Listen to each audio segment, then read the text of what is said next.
27th of September 1605, Kircholm on the Daugava. Chodkiewicz looked at 14,000 Swedes. He had 4,000 soldiers. No pay, no food, but the Hussars were ready. And the Lancers were down in 20 minutes. The greatest army of the North was driven to the ground. Sigismund III was the rightful king of Poland and Sweden by blood.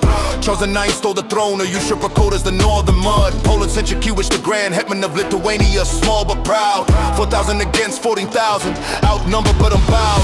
His soldiers hadn't been paid for months, hungry and worn to the bone. Chodkiewicz said, you fight not for money, but for honor and for home. On the 27th of September, Charles IX set his army in line. Infantry, artillery, cavalry, certain of victory, certain of the sign. Kircholm 1605. The Hussars fought from the sky. Kircholm 1605. 14,000 couldn't hold the line. Chodkiewicz struck with both wings. The Swedes had no time to retreat. 20 minutes and the battle was over. That was the Hussary. Kircholm 1605. The most lopsided cavalry victory in You're Europe. rolling 1-3 to 1. And the Western world now told the story.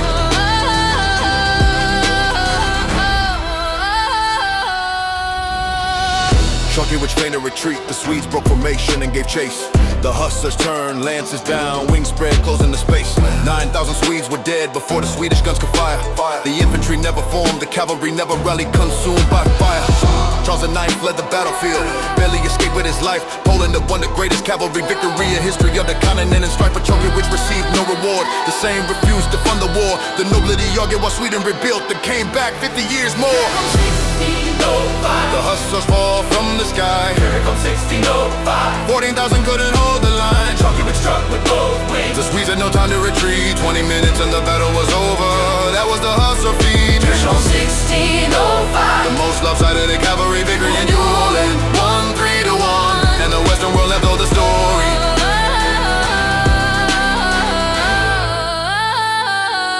Chodkiewicz had no money, no supplies, only the Hussars and their pride.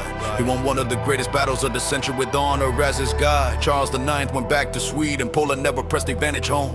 The same refused the funds, the magnates squabbled and left the hetman alone. Sweden rebuilt its army in return. The deluge came in 55, but at Kircholm for 20 minutes, the Polish Hussars were most alive. Karol Chodkiewicz, hetman without paid, with a hungry but fearless force. Poland remembers history was silent, but justice demands its course. Don't look for this battle in Western history books. Don't look for it in films about Europe. Kircholm erased for 4 centuries.